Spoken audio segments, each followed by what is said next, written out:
Can New Orleans Saints quarterback Jameis Winston prove that he deserves a longer contract in 2022 and the two other players with the most pressure on them coming up this season? We got all that and a little bit of lagniappe for you on today's episode of Locked On Saints.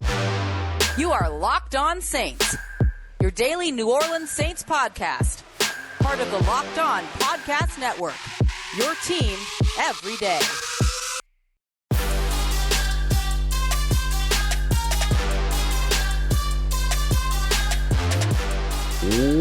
What is good, Who Dat Nation and Who Dat family? Welcome into another episode of Locked On Saints here on this Tuesday. This is your daily podcast covering your favorite team, the New Orleans Saints. Thanks so much, as always, for making Locked On Saints your first listen of the day every day. Don't forget that we are free and available on all podcast apps and on YouTube as well. And I'm your host, Ross Jackson, at Ross Jackson Nola on Twitter. You can find me every day over at USA Today Saints Wire, Tuesdays on Locked On NFL, and here with you every single Monday through Friday on Locked On Saints. And on today's episode of Locked On Saints, who are the three veterans with the most pressure on them ahead of the 2022 New Orleans Saints NFL season? We're going to lead this list off with quarterback Jameis Winston. Now, we should clarify that when I talk about players with the most pressure on them, it doesn't mean that I expect them to not perform well, or that I expect that they're not going to have good seasons, or that I cast any doubt on these players, but simply that the scenario around their performance is one that makes their performance in 2022 of paramount impact, right? It's important that these players perform well. And Jameis Winston is one of those players, right? I mean, you look at all the criticism that this guy gets from national media, from folks outside of the New Orleans Saints organization, from players and people not close to the New Orleans Saints, focusing on the 30 interceptions, never talking about the 5,000-yard passing season, how well he played, 14 touchdowns to 13 interceptions in 2021 with the New Orleans Saints system. That's going to be mostly the same going into 2022, just with a different play caller, which of course is a big deal, but people tend not to put the pressure on Pete Carmichael as the new play caller of this New Orleans Saints offense. No, instead they put the pressure on Jameis Winston. Can he perform? Is he going to throw too many interceptions? Aren't you worried about his decision making? All of these things that I feel like last year, he kind of showed you that he has the ability to improve. And now this year with the ACL injury and him really having to focus in terms of his passing 5, 10, 15 yards downfield at best throughout that time, he's had a little bit of an opportunity to work on his short and intermediate area passing, the accuracy there, and even taking advantage of Alvin Kamara out of the backfield. Nick Underhill reporting that the Saints with Jameis Winston only threw like 8 slants last year, but there were a ton during mini camps going to that route. So these adjustments, I think, are going to be positive ones for Jameis Winston. So why is it that the pressure is so high when it comes to Jameis? Well, it's because he's effectively on a 1-year contract. Now, I know that when you hear about Jameis's contract, what you're going to hear is that it's a 2-year, $28 million contract, $14 million per year. But with a guarantee of only $21 million, that's effectively a 1-year prove-it deal that the Saints have put Jameis Winston on. Now, clearly, there is some faith in Jameis Winston from the organization to give him that contract in the first place, meaning that there would be over $11 million of dead cap if they decided to move on from the former first overall selection. Let's not forget that he was that guy, and now he has to prove again that he can be that guy under the tutelage and the leadership of Dennis Allen and Pete Carmichael. So with $11 million plus attached to Jameis Winston with dead cap, there's clearly some faith from the New Orleans Saints to Jameis Winston to guarantee him that amount of money. However, that is not enough money that's going to guarantee you a second year if you don't perform as a quarterback that can lead a playoff team or lead a team to playoff wins. Do I think that Jameis Winston has to win a playoff game in 2022 in order to be back in 2023? Actually, no. I think if you lead a team that has double-digit wins, or you lead a team with a winning record, there's enough there. And then you have to look at the context of what the rest of the schedule is like. Did you lose 2 games because of poor field goal kicking, for instance, like you did in 2021, which shouldn't be an issue for the Saints in 2022 with Will Lutz on his way back and being medically cleared. Even if you get a 85% Will Lutz based on 2020 standards, you're better off than you were in 2021. So obviously there's going to be context in terms of the win-loss record. But if you're a player that leads this team with over 4,000 passing yards, over 30 touchdowns, and you keep the interceptions under 20, which is really all you need to do when you look at today's NFL, I mean, you go back to some of the biggest seasons from Drew Brees and you're talking 20 plus interceptions, 18 plus interceptions, so on and so forth. So I think it's the individual impact that he has on the team more than it is actually the team's winning record or even the playoff record, right? Like, is it a playoff team and a team that can win playoff games? Yes. Therefore, the expectation of a playoff win falls to the team, not the individual, as long as he, as the individual, doesn't cost that game. 2 interceptions, 3 interceptions, an interception in crunch time or whatever, right? The things that any quarterback has the capacity to do in terms of making a mistake. Look back at the NFC Championship 2 years ago between the Packers and the Bucks. Both of those quarterbacks did everything that they could do to lose that game, throwing 2-3 interceptions each. And so let's not pretend like a quarterback throwing interceptions in a playoff game is specifically a Jameis Winston problem. So I think you have to look at what the overall story of the season tells you. But there's a lot of pressure to be able to come out and perform well, to be able to execute this offense, to be able to play a little bit more of the West Coast mold of staying behind the line of scrimmage, close to the line of scrimmage, but then taking the top off when it's available to you with guys like Deontay Hardy and Chris Olave. He's not going to be starved for weapons. So the pieces are around him. You have some question marks around tight end, which I think is valid for sure. But outside of that, with having those pieces around him, it kind of leaves you in a no excuse zone effectively to go ahead and show, hey, I deserve to be the starting quarterback for the foreseeable future, not just 1 year at a time, which I think would be something Jameis Winston would absolutely love to be able to do in terms of staying in New Orleans and continuing to play in this system with these coaches. And now, of course, with the weapons and players that are built around him. So I say that there is going to be a lot of pressure on Jameis Winston. Perhaps the player on the New Orleans Saints organization with the most pressure will be Jameis Winston in 2022, which simply comes down to him being a quarterback and being on effectively a 1 year deal, or at least a short-term enough deal that there's question marks about, is he going to be the guy of the future, or is he just the quarterback for now? I think Jameis has the absolute talent to be the quarterback of the future for the New Orleans Saints, and he's only, 28, 27 years old, so he has the time to do it as well, but he is going to be in a situation in 2022 where the pressure will be high, and he's going to have to prove that he's ready to do that for the long term and run the system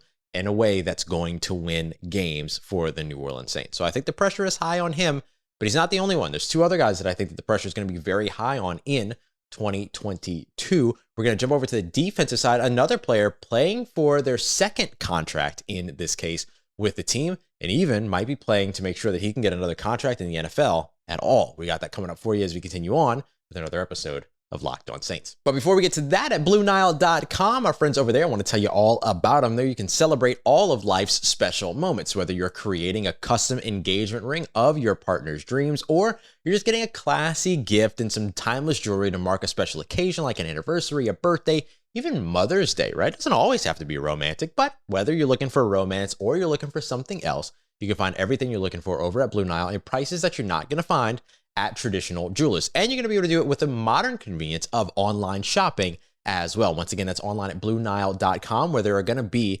24/7 available jewelry experts for you. So if she says she really liked a princess cut ring and you don't know what that means, they can help you out. You're looking for something that specifically fits your price range, they can help you out. You will never be on your own while you're trying to celebrate life special moments with fine jewelry. Make all of those moments sparkle with jewelry from BlueNile.com. And Locked On Sports listeners are going to get $50 off for purchases $500 or more.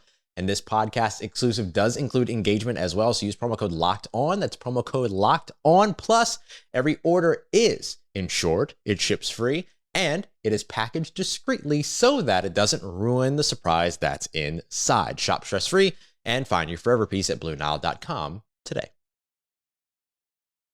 All right, family, continuing on with today's episode of Locked On Saints. Thanks again, as always, making Locked On Saints your first listen or watch of the day every day here on the Locked On Podcast Network. And speaking of Locked On Podcast Network, we have our Ultimate Mock Draft 2022 NBA or Pro Basketball Edition on really underway right now. It got kicked off at on the 16th last week, and now we're rolling through all 30 selections with over 50 experts and insiders giving you their picks and feedback on those selections. So the first pick landed on the 16th. Now make sure you don't miss a pick by subscribing to the Ultimate NBA Mock Draft feed on the Odyssey app or wherever you get your podcast. So we're talking New Orleans Saints veterans that are under a lot of pressure in 2022. Yesterday, we broke down rookie standouts in minicamp, where I repeatedly called Lucas Kroll Nick Kroll. So for anybody that watches the league, you're welcome. Collusion, that's for you. But you can go and check that episode out. That's our Monday episode as well, right after this. But now we're talking about these veterans, right? And how some of these guys have a lot of pressure. So we saw Jameis Winston, who of course has a lot of pressure because he's a quarterback. Most quarterbacks have pressure. I know that it's treated differently when it's Jameis Winston, but most quarterbacks are always under pressure. The other guy that I think is under a lot of pressure this year is one guy that you're expecting to generate pressure, and it's Marcus Davenport. Marcus Davenport was drafted by the New Orleans Saints in 2018, where they gave up an extra first-round pick in order to move up with the Green Bay Packers in order to draft him. When you do something like that, even for a premier position like edge rusher, which, as we've talked about before the NFL draft, the Saints don't often invest first-round picks in premier positions. Now, they did this year, right? Wide receiver, left tackle, those are important in premier positions, but they don't often invest top 100 selections in premier positions. So when they went and spent 2 first-round picks to draft an edge rusher, you kind of went, okay, they obviously really like this guy and there's going to be a lot to him, but unfortunately, he just didn't really pan out. He was drafted in 2018, or let me not say that he didn't pan out, right? Because he had a great 2021. But in 2018, he finished up with 4.5 sacks, only played 13 games. In 2019, only played in 13 games, finished with 6 sacks, not bad. Played 11 games in 2020, only 1.5 sacks. And then last year in 2021, took a big step forward. Even though he only appeared in 11 games with 9 starts, he still finished up with 9 sacks. So one of the things that you learned about Marcus Davenport over the course of the past couple of seasons is that his availability ends up being a big time question mark for you, right? And we'll talk a little bit more about this in the next segment about like availability being the best ability. But for Marcus Davenport, when he is on the field, he is impacting the game. And one of the things that I love about Marcus Davenport's game is that he impacts games 10, 11, 12 plays into a drive. He impacts the game on 3rd down. He impacts the game in the 4th quarter. Those types of moments, right? Like having those quality snaps at high value moments like 3rd down, which forces a change of possession, 10, 12 plays into a snap, which can change momentum, 4th quarter snaps and late in games, which can change the course of a game. That's exactly what you need from a premier position like edge rusher. You need those guys to show up at the biggest moments. And Marcus Davenport actually does that pretty well over the course of his 21 sacks of his NFL season so far. But the big piece is going to be, can he stay healthy? Can he be on the field? And can he continue to have that type of impact? You look at his pass rushing from last year, according to Pro Football Reference, in terms of total combined pressures over when it came to the pass rush, he ended up with 21 last season, which is actually his 2nd highest since 2019, where he had 26. Outside of that, he had 17 in both 2018 and 2020. So are you able to put those types of numbers up again to where you're putting those pressures up and you have a 7.1% missed tackle rate, which is really good. Only 3 missed tackles last year, 0 the year before that. So you look at everything that he's been able to generate so far, and when he's been able to generate it, you can see the value in Marcus Davenport immediately. But can he be out on the field? Can he be healthy? So far this offseason, we've already learned that he had shoulder surgery and he had part of a pinky amputated. That's not a small deal. That's not a big deal, but it's not a small deal. We haven't actually gotten to see him out on the field so far, all throughout offseason training activities, OTAs, as well as minicamp. So we'll have to wait and see what happens in training camp. But you're going to have to answer those questions. You're going to have to answer the health concerns. You're going to have to show that you can still continue to be productive when you are on the field. And again, this isn't about me saying that I don't think Marcus Davenport is going to produce or be able to do those things. That's not it at all. It's just that him proving those things will certainly help him out as he's playing on a 5th-year option this year, which means that he does not have a contract for next season at this time. So he's working to earn not only a 2nd contract with the New Orleans Saints, but a 2nd contract in the NFL. And if there's something that's going to stand in your way faster than anything else, it is going to be availability in injuries. You have to be able to get through that in order to be able to earn that 2nd contract with any team, let alone the team that drafted you. And for the Saints, their best interest would be him having, another 9 or 10 sack season, playing 15, 16, 17 games, more than 13 games, and being able to continue to generate a consistent pass rush from the edge and also be a very good run defender, which is something we know Marcus Davenport to be. But that would be great for them considering how much they invested to move up and draft him in the first place as somebody that was considered a raw sort of project player. And of course, Lamar Jackson was still on the board at the time that you moved up, and that's who everybody thought you were going to draft, and instead you picked Marcus Davenport. So, and again, I don't think that that's a bad thing, but those things all contribute to expectations around the player. And the more expectations there are, the higher the pressure is. That's how it is for Jameis. That's how it's going to be for Marcus in 2022 as well. Now, Marcus Davenport did have his fifth-year option restructured, so there's void years that carry him all the way until he's 31 years old. So there's already framework available in terms of an extension for the player if he were to have another 9 or 10 sack season and appeared in more than 13 games. I think that's the criteria you're looking for. Just like with Jameis, you're really just looking for like a 4,000-yard passing season, 30-plus touchdowns, and less than 20 interceptions. That's really all you're looking for. Marcus, you're looking for 9 or 10 sacks, playing in more than 13 games. And I think that that's enough to get you a second contract with the New Orleans Saints and actually make you desirable by other teams on the market as well, to where you might be able to run your price up a little bit.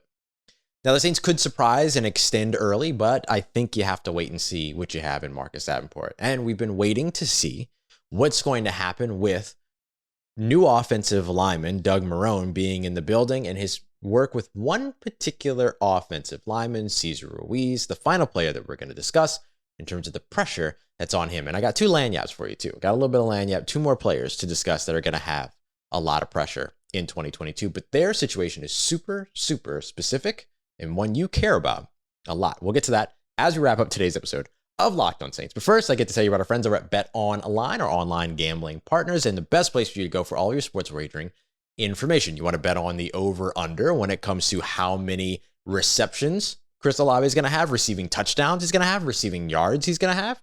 You got it. Just head over to BetOnline today. You'll find those odds, offensive rookie of the year odds, more odds on a bunch of other rookies across the NFL. You can even bet on where you think each team is going to finish within their division.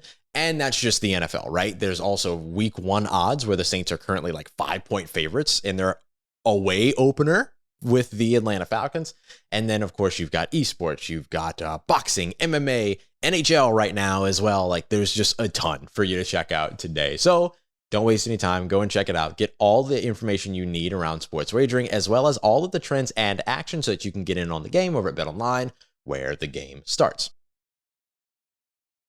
Let's get it, Who Dat Nation. Wrapping up today's episode of Locked On Saints, talking about the 3 veterans with the most pressure going into 2022. Now, remember, the NFL defines veterans as players that have more than a single year of experience. So when I talk about this next guy, don't think, oh, he's too young, he's not the right guy, he doesn't really fit the criteria. No, he's a veteran, and there's a lot of pressure on him in 2022, and that is offensive lineman, right guard, more specifically, Cesar Ruiz.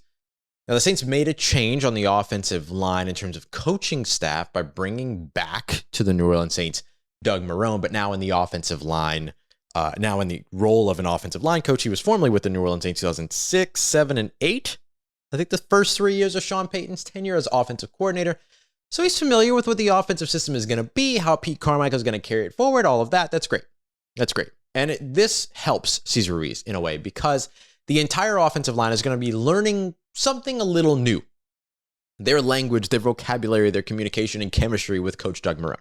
That's going to help guys like Trevor Penning, who's brand new to the system, and Cesar Ruiz, who has struggled in the system over the course of his first couple of years, to kind of level the playing field a little bit, as every offensive lineman will be learning some new element of the offensive line with working with a new coach. So that's good news. The thing that is going to really impact Cesar Ruiz, and the reason why there's so much pressure on him, is can he perform and does he have the strength to be able to hold up on interior pass rushers, particularly in this division? You just added Akeem Hicks across the way at Tampa Bay. Carolina has very good interior defensive line. Atlanta still doesn't have a defense, so that's okay. But even still, you don't want pressure there. You don't want pressure at Andrus Peat, Eric McCoy, Cesar Ruiz in the interior. That's an immediate play killer for the offense that makes things very, very complicated for Jameis Winston to have that pressure immediately in his face. It's one of the reasons why the Saints have been so effective against Tom Brady, is not only confusing him with disguising coverage, but also interior defensive line pressure. That's kryptonite for any NFL quarterback, particularly pocket passers. Now, we know Jameis can get mobile, he can move around, but he also has the ACL injury that he's recovering from. So is he going to be a little bit less likely to be mobile? That's possible, and I certainly wouldn't blame him for it. But overall, he's still a pocket passer. So the job of Cesar Ruiz provides a lot of pressure. So we talked about the quarterback who always feels a lot of pressure. Another guy who generates pressure having a lot of pressure. Now you're talking about the guy that needs to prevent pressure having a lot of pressure. And I'll give some credit over to Dylan Sanders at Dilly Sanders on Twitter, also a writer over at Saints Wire, who wrote about Cesar Ruiz in one time. And he said, the best availability is availability, but it can't be your only ability. And I think that is something that maybe stings a little, but it's a part of Cesar Ruiz's sort of trajectory so far, that like he was the only offensive lineman last year to play in every game.